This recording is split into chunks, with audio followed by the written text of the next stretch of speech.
जी, अस्सलाम वालेकुम। तो वहीं से वीडियो स्टार्ट करते हैं जहाँ से हमने लास्ट टॉपिक को स्टॉप किया था। हमने इससे पहले बात की थी कॉन्टेक्स्ट स्विच के हवाले से, इस डायग्राम की एक्सप्लेनेशन हमने की थी।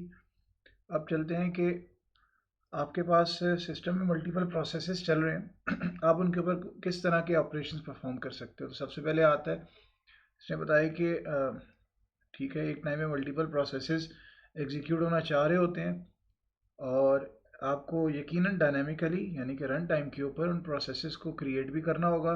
एक प्रोसेस को या मल्टीपल प्रोसेसेस आपको क्रिएट करना पड़ते हैं और इसी तरह एक या कई प्रोसेसेस को रन टाइम पे आपको डिलीट भी करना पड़ता है। यानी कि आपके ऑपरेटिंग सिस्टम की जिम्मेदारी है कि वो आपको ऐसा मैकेनिज्म, ऐसा तरीक़ेकार, ऐसे मेथड्स जो है ना प्रोवाइड करे जिसकी मदद से आप प्रोसेसेस को क्रिएट भी कर सको और टर्मिनेट भी कर सको। ठीक है, और प्रोसेस क्रिएट होता है एक सुपरवाइज़र कॉल की मदद से, सिस्टम कॉल की मदद से। और जब प्रोसेस क्रिएट होता है, जब भी प्रोसेस क्रिएट होता है तो ऑपरेटिंग सिस्टम की जिम्मेदारी है कि वो उसका प्रोसेस कंट्रोल ब्लॉक भी क्रिएट करे, क्योंकि हम ऑलरेडी इस पर बात कर चुके हैं बहुत डिटेल में कि प्रोसेसेस की सारी मैनेजमेंट उनके प्रोसेस कंट्रोल ब्लॉक्स की मदद से होती है। सबसे पहले अगर हम बात करें तो ऑपरेटिंग सिस्टम के ऑपरेशंस में पहला ऑपरेशन यहाँ हमने डिस्कस किया है प्रोसेस क्रिएशन का। ठीक है, प्रोसेस एक वो प्रोसेस जो किसी और प्रोसेस को क्रिएट करता है तो वो कहलाता है पेरेंट प्रोसेस, जबकि जो प्रोसेस क्रिएट होता है वो कहलाता है चाइल्ड प्रोसेस। एक पेरेंट मल्टीपल चाइल्ड्स भी क्रिएट कर सकता है। ठीक है, यानी कि अगर हम चलें डायग्राम पे बात कर ही लेते हैं, जूम इन किया है मैं थोड़ा सा, जो राइट साइड पे बॉटम पे डायग्राम है, ये आपके पास एक प्रोसेस है ए, इसने बी सी और डी तीन प्रोसेस क्रिएट किए हैं। तो बेसिकली बी सी और डी का पेरेंट है आपका ये प्रोसेस ए और इसका एक दो तीन तीन चाइल्ड है। ऐसा भी हो सकता है एक प्रोसेस है उसका कोई चाइल्ड नहीं है, लेकिन एक प्रोसेस है उसके मल्टीपल चाइल्ड्स भी हो सकते हैं। ठीक है, इसी तरह जो चाइल्ड है जैसे बी, इस टाइम ए का चाइल्ड है, लेकिन इसके आगे फर्दर और चाइल्ड प्रोसेस हैं, तो बेसिकली ये ई और एफ के लिए पेरेंट के तौर पे एक्ट कर रहा है।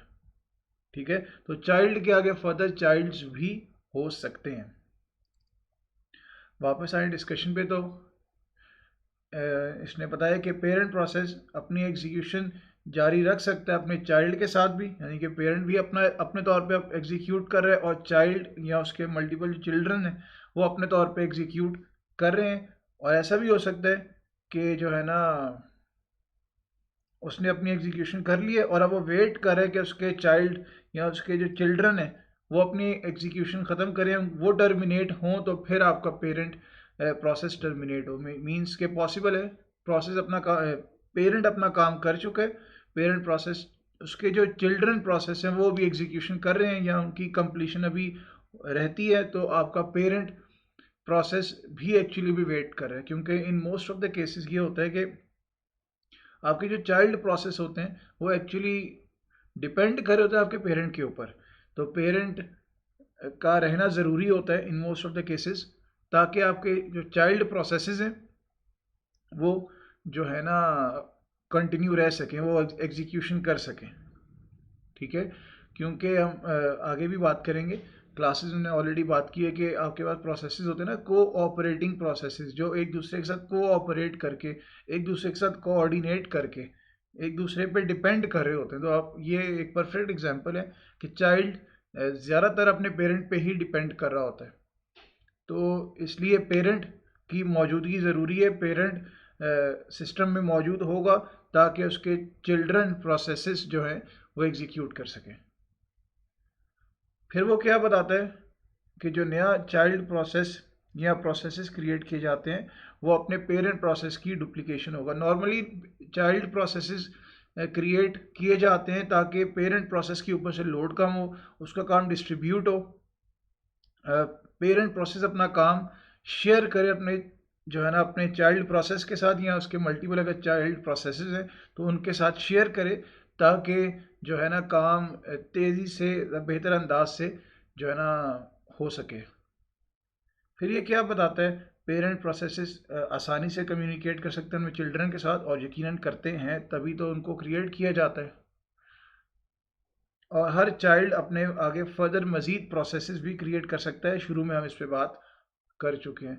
प्रोसेसेस के आइडेंटिफायर्स होते हैं, बिल्कुल प्रोसेसेस के आईडीज़ होते हैं, हमने पीसीबी में देखा था, जो बेसिकली यूनिक वैल्यू होती है जिसकी मदद से हम उस प्रोसेस को रेफ़र कर सकते हैं। प्रोसेस को कॉल करना है, प्रोसेस के साथ कम्युनिकेट करना है, प्रोसेस को जो है ना ख़त्म करना है, उस प्रोसेस के फर्दर चाइल्ड बनवाने हैं या बनाने हैं, जो भी मामला है उस, यानी कि किसी भी प्रोसेस के साथ आपने जब कम्युनिकेट करना है तो आप उसके आईडी की मदद से कम्युनिकेट करोगे, क्योंकि आपके सिस्टम में जितने भी प्रोसेसेस चल रहे हैं हर एक को असाइन होता है unique ID for the communication.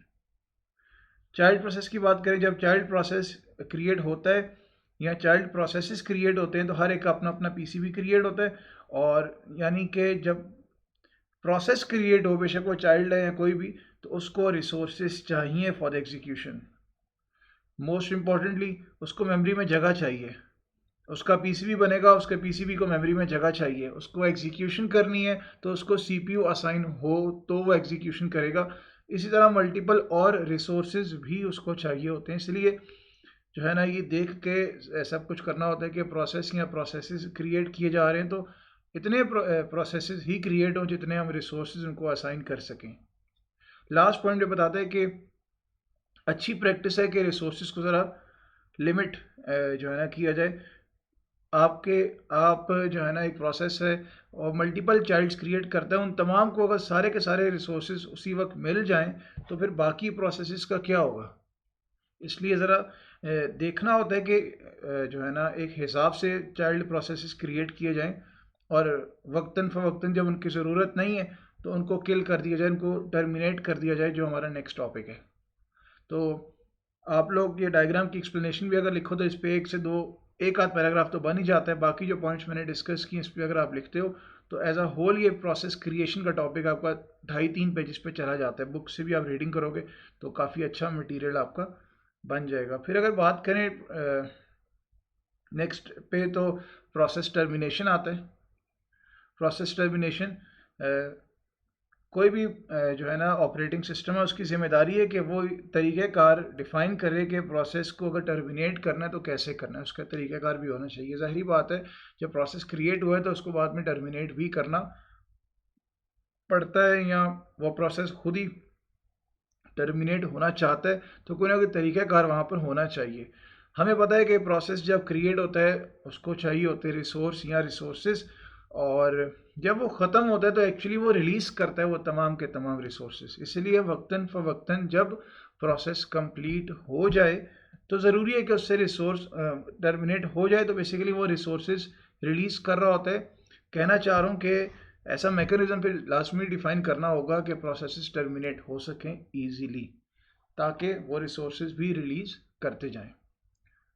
फिर वो बता रहे हैं कि प्रोसेस टर्मिनेशन की क्या ज़रूरत है। वो बता रहे हैं कि हो सकता है प्रोसेस नॉर्मल कंप्लीशन कर रहे हैं अपनी, ठीक है, शुरू हुआ 10 सेकंड का था, कंप्लीट किया, दैट्स इट। या हो सकता है कि वो एग्जीक्यूट कर रहा था किसी तरह का, कोई रन टाइम पे कोई एरर आ गया, कोई इशू आ गया, तो प्रोसेस को हमें एबनॉर्मली टर्मिनेट करना पड़े बेशक, लेकिन कहने का मकसद कि प्रोसेस की नॉर्मल टर्मिनेशन और एबनॉर्मल टर्मिनेशन दोनों के मैकेनिज़म्स डिफाइन करना आपके ऑपरेटिंग सिस्टम की जिम्मेदारी है। नॉर्मल कंप्लीशन में हम ऑलरेडी बात कर चुके हैं। प्रोसेस जितनी उसकी स्टेटमेंट या स्टेटमेंट्स हैं, जितनी इंस्ट्रक्शंस उसमें हैं, वो सारी एग्जीक्यूट कर चुका है, अब उसने टर्मिनेट होना है, तो ये इसकी नॉर्मल कंप्लीशन है। प्रोसेस जो है ना को टर्मिनेट करने वाला, यहाँ पे जो इन्होंने बात की है कि दो तरीके हैं। एक आपके पास पेरेंट प्रोसेस है, उसका चाइल्ड प्रोसेस है। पेरेंट के पास ये राइट है कि वो अपने चाइल्ड को किसी टाइम भी क्लोज कर सकता है, अपने चाइल्ड को किसी भी टाइम या अपने चिल्ड्रन को किसी भी टाइम टर्मिनेट कर सकता है, ठीक है। और ये भी हो सकता है कि वो जो चाइल्ड प्रोसेस है वो अपने आप को बजाते खुद टर्मिनेट करे, तो ये भी पॉसिबल है कि चाइल्ड अपने आप को खुद भी टर्मिनेट कर सकता है, उसका पेरेंट भी उसको टर्मिनेट कर सकता है, और यकीनन ऑपरेटिंग सिस्टम भी फोर्सफुली उसको टर्मिनेट कर ही सकता है। एक सिस्टम कॉल एग्जिट की जो है ना जैसे मैंने लास्ट बात की कि ऑपरेटिंग सिस्टम भी इसको टर्मिनेट कर सकता है। तो पेरेंट क्या करेगा, एग्जिट की जो है ना सिस्टम कॉल चलाएगा, जिससे क्या होगा कि ऑपरेटिंग सिस्टम उस प्रोसेस को टर्मिनेट कर देगा, यानी कि उससे रिसोर्सेज वापस ले लेगा। फिर ये बताता है कि वो इसने बात की, जब प्रोसेस टर्मिनेट होता है तो जितने भी उसको रिसोर्सेज एलोकेट किए जाते हैं वो उससे वापस ले लिए जाते हैं और उनको जो है ना बाकियों के लिए अवेलेबल कर दिया जाता है। फिर इसने बात की कि एक पेरेंट प्रोसेस है वो अबॉर्ट की सिस्टम कॉल यूज़ करता है अपने चिल्ड्रन प्रोसेसेस को जो है ना टर्मिनेट करने के लिए। क्यों करने पड़ते हैं? ऐसा हो सकता है कि एक चाइल्ड प्रोसेस है वो कई रिसोर्सेज जो है ना रिक्वेस्ट करी जा रहा है पेरेंट प्रोसेस से, यानी कि एक ऐसी नौबत आ गई है कि उसको मज़ीद रिसोर्सेज असाइन नहीं कर सकते, तो हमें उसको टर्मिनेट करना है। यानी कि वो इतने रिसोर्सेज डिमांड कर रहे हैं कि अगर हम इसको रिसोर्सेज देते रहेंगे तो बाकियों को एंटरटेन नहीं कर सकते, तो इसलिए उसको टर्मिनेट किया जाता है। दूसरा रीज़न ये भी है कि अगर हमें चाइल्ड की फर्दर आगे ज़रूरत नहीं है तो बिल्कुल पेरेंट उस चाइल्ड प्रोसेस को टर्मिनेट कराएगा। और तीसरा रीज़न ये है कि अगर पेरेंट टर्मिनेट होने जा रहा है, जब पेरेंट ही टर्मिनेट होने जा रहा है तो चाइल्ड को भी पहले हम चाइल्ड को टर्मिनेट कर दें और उसके बाद फिर पेरेंट अपने आप को खुद टर्मिनेट कर दे। फिर एक डेफिनेशन आ गई कैस्केडिंग टर्मिनेशन की कि अगर पेरेंट प्रोसेस टर्मिनेट करता है तो उसके चाइल्ड प्रोसेस या प्रोसेसेस भी टर्मिनेट होने चाहिए। इस चीज़ को कहते हैं कैस्केडिंग टर्मिनेशन। पेरेंट के टर्मिनेट होने से चाइल्ड एक है या मल्टीपल चाइल्ड्स हैं वो सारे के सारे टर्मिनेट हों, इसे कैस्केडिंग टर्मिनेशन कहते हैं। फिर कहते हैं कि जो है ना कुछ स्पेशल सिचुएशन भी हैं, स्पेशल केसेस भी हैं कि जिसमें चाइल्ड प्रोसेस एग्जीक्यूट कर रहा है और पेरेंट किसी वजह से टर्मिनेट कर दिया गया या उसने अपने आप को कर लिया है। तो चंद केसेस ऐसे हैं कि ऑपरेटिंग सिस्टम अपने तौर पे चाइल्ड प्रोसेस को खुद एग्जीक्यूट करवाता है। लाइक अगर हम गूगल क्रोम यूज़ कर रहे हैं और हम कुछ डाउनलोड कर रहे हैं तो अब क्या होता है, क्रोम यूज़ कर रहे हैं और उसे डाउनलोडिंग कर रहे हैं, तो क्रोम पेरेंट था, डाउनलोडिंग चाइल्ड था। अब अगर क्रोम हमने टर्मिनेट कर दिया तो ऑपरेटिंग सिस्टम डाउनलोडिंग अपने बिहाफ पे कराता है,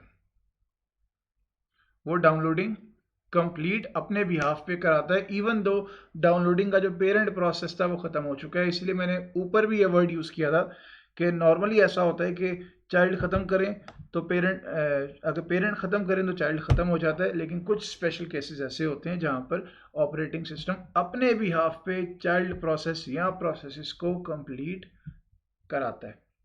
ये था प्रोसेस क्रिएशन और प्रोसेस टर्मिनेशन के हवाले से। फिर हाँ, नेक्स्ट टॉपिक छोटा सा, ये इसको भी इसी में कर लेते हैं। दो तरह के प्रोसेसेस, इंडिपेंडेंट और कोऑपरेटिंग। अभी जो ऊपर हम बात करके आ रहे हैं पेरेंट और चाइल्ड की, तो बेसिकली वो कोऑपरेटिंग प्रोसेस, एक दूसरे के साथ कोऑपरेट करके एक दूसरे के साथ एग्जीक्यूट करते हैं, एक दूसरे पर डिपेंड करते हैं, एक दूसरे की परफॉर्मेंस से अफेक्ट होते हैं, तो वो कोऑपरेटिंग कहलाते हैं। जो लिखा हुआ भी है, जो अफेक्ट करते हैं या अफेक्ट हो सकते हैं दूसरे प्रोसेस या प्रोसेसेस से जो सिस्टम में एग्जीक्यूट कर रहे हैं, दैट मीन्स कि वो डिपेंडेंट प्रोसेसेस हैं। यकीनी तौर पे वो आपस में डाटा या रिसोर्सेज भी शेयर करते हैं, तभी वो एक दूसरे के साथ एक दूसरे से अफेक्ट होते हैं या दूसरे को अफेक्ट करते हैं।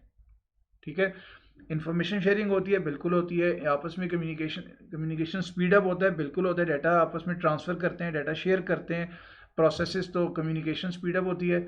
मॉड्यूलैरिटी, आप एक बड़े प्रोसेस के multiple parts, multiple modules create करते हैं और जो है ना एक प्रोसेस के 5 पार्ट्स बनाए आपने, पेरेंट ने अपने चाइल्ड बनाए 4 और हर एक को एक एक पार्ट असाइन कर दिया, मॉड्यूल्स बनाए, तो एज अ होल जो है ना आपके कंप्यूटेशनल स्पीडअप हो जाएगा, काम काफ़ी फास्ट हो जाएगा, सिस्टम काफ़ी तेज़ी से उन कंप्यूटेशंस को एग्जीक्यूट करेगा। और कंकरेंटली अगर आपके पास मिसाल के तौर पे 5 प्रोसेसर हैं और आपने प्रोसेस के 5 पार्ट्स बनाए, तो उन 5 के 5 पार्ट्स को इकट्ठे एक ही टाइम पे अलग अलग सीपीयू असाइन होगा और जिसकी वजह से कंकरेंटली मल्टीपल प्रोसेसेस एक टाइम पे एग्जीक्यूट कर रहे होंगे। बात करें आखिरी इंडिपेंडेंट प्रोसेसेस की, तो ऐसे प्रोसेसेस जो एक दूसरे को अफेक्ट भी नहीं करते, एक दूसरे से अफेक्ट भी नहीं होते, डाटा भी नहीं शेयर करते, रिसोर्सेज भी नहीं शेयर करते, एक दूसरे से कोऑपरेट करके भी नहीं चलते, तो वो कहलाते हैं इंडिपेंडेंट प्रोसेसेस।